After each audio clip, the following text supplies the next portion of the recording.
अस्सलाम वालेकुम दोस्तों, मेरा नाम कदस बाट। इस वीडियो में आपके साथ मैं क्रिप्टो मार्केट की लेटेस्ट न्यूज़ अपडेट्स और मेरा तजिया शेयर करता हूं। आज हफ्ते का पहला दिन यानी सोमवार और अगस्त का दूसरा हफ्ता है। पिछले हफ्ते भी मार्केट के लिए बावजूद इसके कि इकोनॉमिक डाटा अच्छा था, लेकिन मार्केट जो है वो बुलिश नहीं हुई। बल्कि जो टॉप क्रिप्टो करेंसीज हैं उन्होंने जितना गेन किया था वो अब उसमें प्रॉफिट टेकिंग नज़र आ रही है, सेलिंग प्रेशर नज़र आ रहा है। और ये हफ्ता भी कोई मार्केट की को बहुत अच्छी न्यूज़ नहीं है मंजर यहाँ पे, बल्कि मुझे ये कहना है कि अगस्त का पूरा महीना ऐसे लग रहा है कोई बहुत बड़ी न्यूज़ नहीं है। इस हफ्ते सिर्फ जो जुमेरात को सीपीआई डाटा आना है, उस सीपीआई डाटे का फिर ताल्लुक इंटरेस्ट रेट के साथ होगा। तो ऐन मुमकिन है जुमेरात तक मार्केट आपको इसी तरह बोर करती हुई नजर आए। जुमेरात को जब सीपीआई डाटा आएगा, कुछ एक्सपर्ट्स का मानना यह है कि ऐन मुमकिन है मज़ीद महंगाई में कमी होगी अमेरिका में, और ये मार्केट के लिए अच्छी बात है। तो जुमेरात तक मार्केट को आप इसी तरह देखेंगे। अगर ट्रेडर्स के बिहेवियर की बात की जाए तो फियर एंड ग्रीड इंडेक्स में अभी जब मैं आपके साथ वीडियो रिकॉर्ड कर रहा हूँ तो ट्रेडर्स अभी भी न्यूट्रल है। गुजरा हुआ जो दिन है उसमें भी न्यूट्रल थे, बल्कि पिछला हफ्ता का भी अगर आप डाटा देखें तो आपको न्यूट्रल ही नज़र आ रहे हैं। और ऐन मुमकिन है इस सारे हफ्ते भी आपको मार्केट के जो ट्रेडर्स हैं वो न्यूट्रल ही नज़र आएँ। अच्छा, इस सारी सूरत हाल के अंदर एडम बैक जो कि ब्लॉक स्ट्रीम के सीईओ हैं, उनके हवाले से सोशल मीडिया पे बात की जा रही है। उन्होंने बैट लगाई है, ये कुछ उन क्रिप्टो सेलिब्रिटीज़ में शामिल हो गए हैं जो कि समझते हैं कि हाल्विंग से पहले बीटीसी की प्राइस ना सिर्फ अपना ऑल टाइम हाई बनाएगी बल्कि बीटीसी की प्राइस $1 लाख को टच करेगी।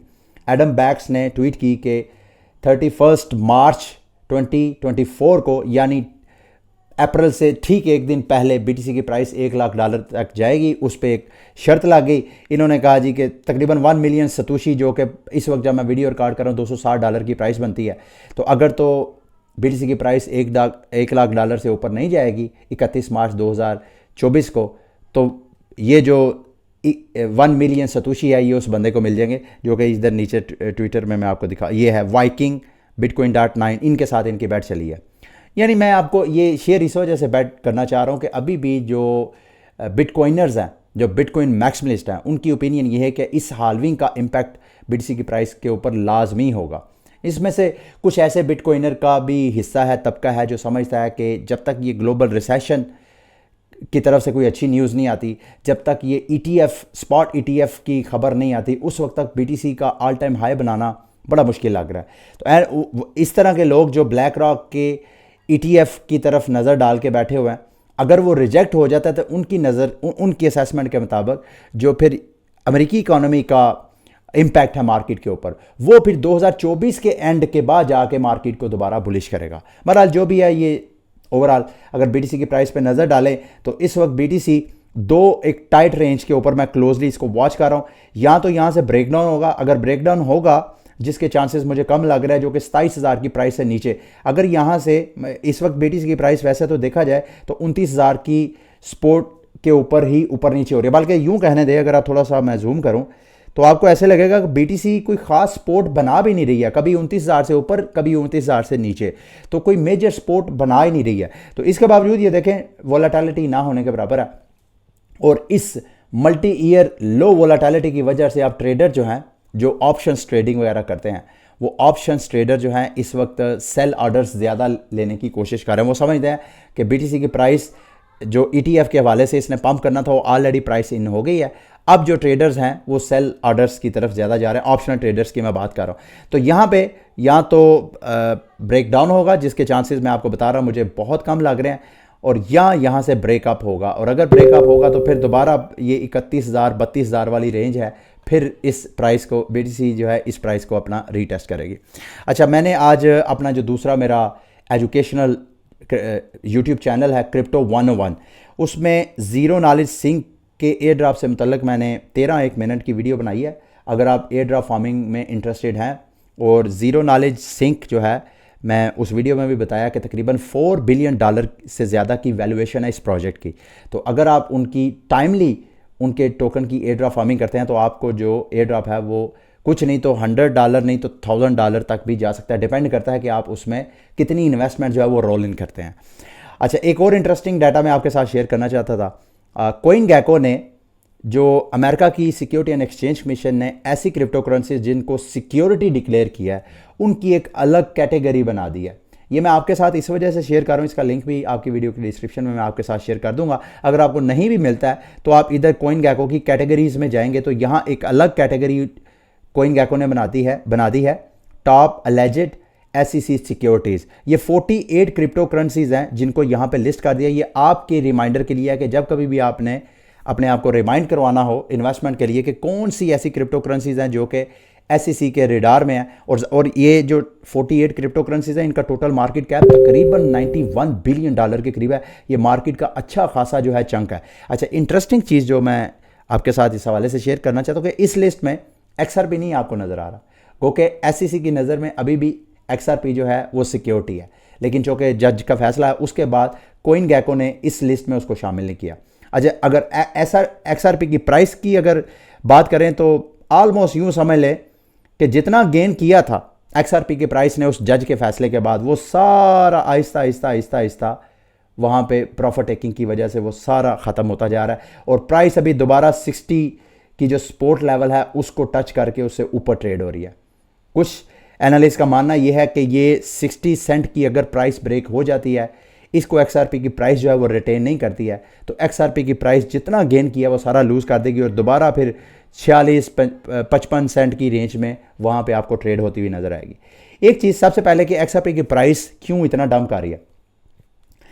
मैं एक एनालिस्ट देख रहा था ट्विटर पे, उन्होंने दो वजूहत बताई हैं। एक तो उन्होंने कहा जी कि ये जो अभी रिसेंटली जज जिसने स्टेटमेंट दिया है XRP के केस के हवाले से कि वो केस जो है उसमें जो दो तरफा फैसला है वो फैसला सही नहीं है, जज जेड उनका नाम है, उनकी स्टेटमेंट का जो इन्वेस्टर थे XRP के ऊपर उस बड़ा बुरा इम्पैक्ट छोड़ा।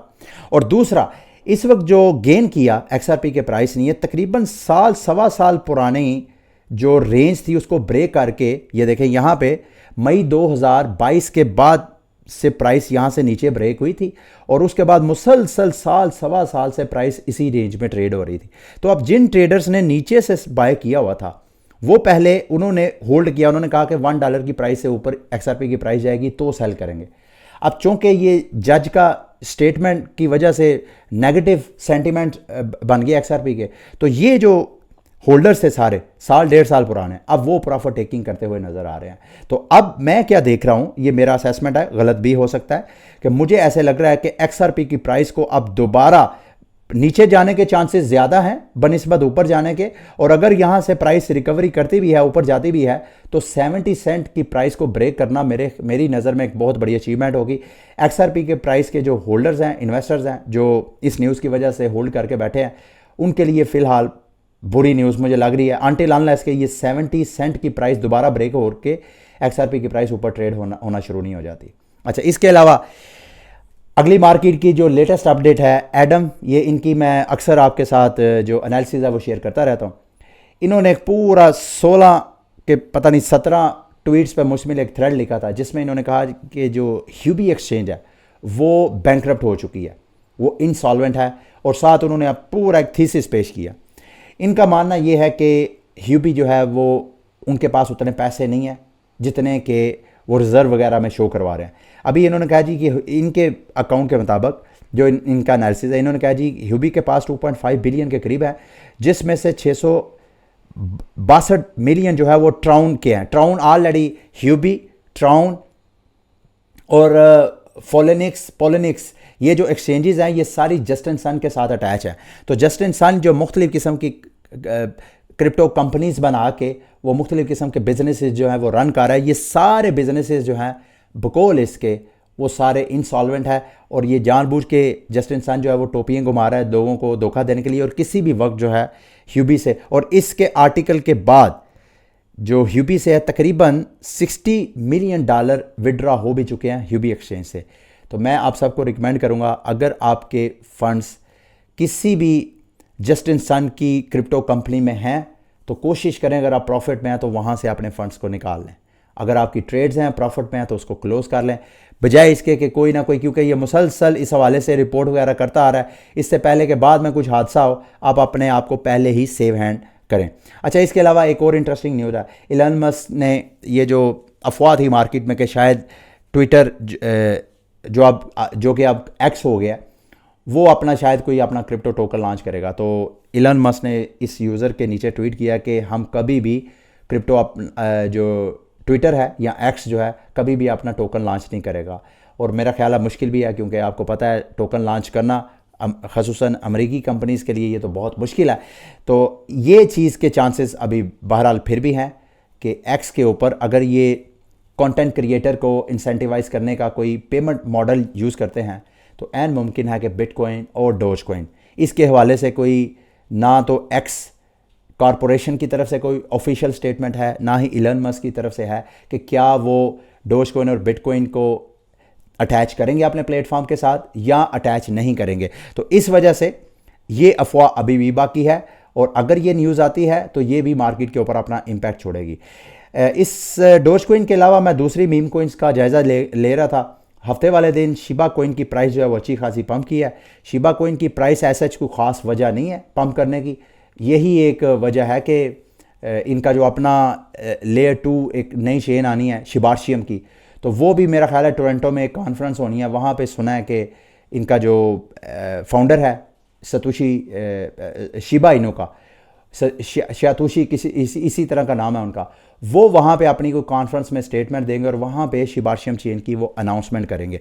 तो इस वजह से कोई थोड़ा सा पंप की मुझे कोई वजह नहीं नज़र आ रही, लेकिन प्राइस जो है फिर दोबारा एक बार ज़ीरो इसने अपना ख़त्म किया, ऊपर गई एक ज़ीरो किल करके, लेकिन इस वक्त फिर दोबारा जो है वो जो ज़ीरो किल किया था वो एक बार फिर अलाइव हो गया शिबा की प्राइस पे। और दूसरा इसी दौरान जो है शिबा की एक वेल ने $40 मिलियन के वर्थ का, जो कि 4.3 मेरा ख्याल है ट्रिलियन शिबा टोकन्स बनते हैं, उसको भी मूव किया। शायद उस पैनिक की वजह से भी प्राइस जो है नीचे डंप करती हुई नज़र आ रही है। अच्छा, इसके अलावा पेपे कोइन का भी मैं देख रहा था, पेपे कोइन की प्राइस भी जो है मुसलसल नीचे क्रैश हो रही है। और अगर आप देखें तो ये जो सपोर्ट लेवल है, ऑलमोस्ट इस सपोर्ट लेवल पे पेपे कोइन की प्राइस जो है वो ट्रेड हो रहा है। मुमकिन है नीचे दोबारा इस रेंज को, जो कि .082 की प्राइस को नीचे जाके टच करे। एक चीज़ मैं इस हवाले से जो मीम कोइंस हैं वो शेयर करना चाहता हूँ अपनी ओपिनियन, कि जितने मीम कोइंस मार्केट में आते जाएंगे तो दीगर जो मीम कोइंस हैं मार्केट में उनका मार्केट कैपिटल जो है वो डिफ्यूज़ होता जाएगा। क्योंकि मार्केट जब बुल रन में रिकवरी करेगी तो वो पैसा जो अगर सिर्फ डोज कोइन होता तो उसमें जाना था, वो डोज कोइन में नहीं जा रहा, अब वो शिबा में, अब वो पेपे में, और मार्केट में रंग बिरंगे जो है मीम कोइंस आपको नज़र आते हैं। तो मीम कोइंस की मार्केट, जितने ज़्यादा मीम कोइंस पॉपुलर होते जाएंगे उतनी जो पुराने मीम कोइंस हैं उनकी ग्रो करने के चांसेस जो हैं उतने कम होते जाएंगे।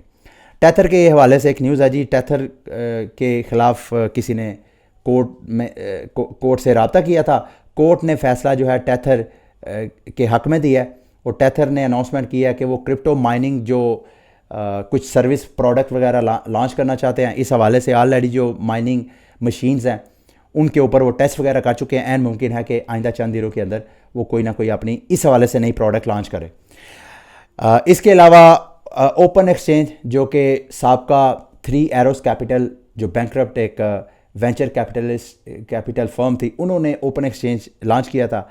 अभी उनकी तरफ से न्यूज़ है कि उन्होंने एक लैंडिंग प्लेटफॉर्म था बैंकरप्ट होडलनॉट, उनको अक्वायर करने के लिए अनाउंसमेंट की है कि वो चाहते हैं कि उनके जो 75% शेयर्स हैं या एसेट्स हैं उनको वो ख़रीद लें और $30 मिलियन इंजेक्ट करें, ताकि उनके क्रेडिटर्स को वो आहिस्ता आहिस्ता पेमेंट जो है वो वापस करें। ठीक है, अगली मार्केट की न्यूज़ कर फाइनेंस के हवाले से, ये लास्ट न्यूज़ है। कर फाइनेंस के हवाले से मैं आपको लाजमी अपडेट करना चाहता हूँ। इस दौरान 2 दिन जो मैंने आपके साथ न्यूज़ वगैरह शेयर नहीं की हैं, तो कर फाइनेंस जो है अब काफ़ी बेहतर हो गया आगे से, और अभी तक की रिपोर्ट के मुताबिक कोई 30 से ज़्यादा कंपनीज़ हैं जिन्होंने कर फाइनेंस के फाउंडर को अपने कर्ज़े को कम करने में हेल्प आउट किया है। और एन मुमकिन है कि ये जो प्रेशर था कि विद इन 3-4 डेज़ जो कर फाइनेंस का फाउंडर है उसका जो अकाउंट लिक्विडेट हो सकता है, उसके फंड्स जो है वो लिक्विडेट हो सकते हैं, और उससे कर फाइनेंस के ऊपर इम्पैक्ट आना था। तो कर फाइनेंस की हैकिंग के बाद ही ये सिलसिला हुआ था। और हैकिंग के बारे में लेटेस्ट न्यूज़ ये है कि कर फाइनेंस का जो हैकर जिसने हैकिंग की थी उसका तकरीबन कहा जाता है कि मोर देन 70% फंड्स उसने ऑलरेडी रिटर्न कर दिए हैं। उसमें से 3 प्रोटोकॉल में से एल्केमिक्स को हैकर ने 100% फंड जो हैं वो रिटर्न कर दिए और साथ उसने मैसेज दिया है कि आपके मैं फ़ंड इस वजह से रिटर्न कर रहा हूँ ताकि आपका जो स्टार्टअप प्रोजेक्ट है उसको कोई ख़राबी ना हो। इस वजह से नहीं कह रहा कि मुझे मतलब कोई डर या ख़तरा था। और मेट्रोनोमी को 90% रिटर्न किया और कर फाइनेंस को उन्होंने ठेंगा दिखा दिया। कर फाइनेंस को उसने कोई पैसे वापस नहीं किए। हालांकि तीनों ने 10% की बाउंटी ऑफर करवाई थी कि अगर जो हैकर है हमें हमारे फंड्स रिटर्न कर देता है तो हम 10% उसको बाउंटी देंगे। और साथ 6 अगस्त की मेरा ख्याल है डेडलाइन थी और उस डेडलाइन से पहले इन मेट्रोनॉमी और एल्केमिक्स को तो फंड्स मिल गए हैं। कर फाइनेंस की डेडलाइन जो कि ख़त्म हो गई है, अब कर फाइनेंस ने अनाउंसमेंट की है कि वो 10% पब्लिक बाउंटी देंगे हर उस बंदे को जो कि हेल्प आउट करेगा इस हैकर को ट्रेस आउट करने में, जो कि ऑलमोस्ट $1.8 मिलियन की वर्थ की ये बाउंटी बनती है। अगर कोई बंदा इसमें हेल्प आउट करता है तो उनको कर फाइनेंस जो है वो ऑफ़र करवाएगा। और कर फाइनेंस की अगर टोकन की बात की जाए तो कर फाइनेंस का टोकन अभी कदरे बेहतर हालत में है। यहाँ लोएस्ट जो अपनी सपोर्ट थी 56 सेंट की, उस 56 सेंट को इसने रिटेन किया और इस वक्त जब मैं वीडियो रिकॉर्ड कर रहा हूँ तो उस वक्त कर फाइनेंस की प्राइस जो है वो 62 सेंट के ऊपर ट्रेड हो रही है। ठीक है, ये थी मार्केट की मुख्तसर सी अपडेट्स। उम्मीद है मेरी आज की वीडियो भी आपके लिए इन्फॉर्मेटिव रही होगी। अगली वीडियो तक के लिए मुझे इजाज़त दें।